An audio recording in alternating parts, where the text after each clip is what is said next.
থেকে পড়ে স্কুল ছাত্রী আহত হওয়ার ঘটনায় অভিযুক্ত চালককে পিটিয়ে খুনের অভিযোগ।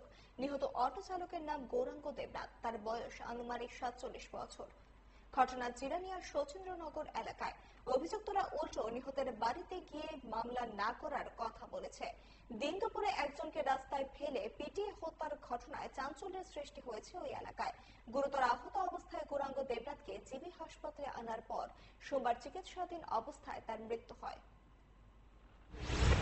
নগর বাজারে আগুই একটা গাড়ি পাঁচ দুটো দিয়া গাড়িটা সাইডে গেছে ওপরে যে একজন সামনে বসছিল পাল দিয়ে নেমেছিল। পাল দিয়ে নামার পরে মেয়ে লোক ছিল, এটা স্কুল স্টুডেন্ট হই, ক্লাস 12-এর পরে অল্প দুঃখ হয়েছে বেড়ে তারা শুন না, সেটা না জানি আমার বাইক দিয়েছিল গাড়ি দিয়ে খুব ভাবে মারছে, একবার মাটির ফালাই সেটা বাইরে এসে পরে আবার তুলছে, তুললে সেটা দুজনের দুইটা নিয়ে সেটা ফিলার লোকে বাড়িটা হয়েছে দূরে দূরে মাথা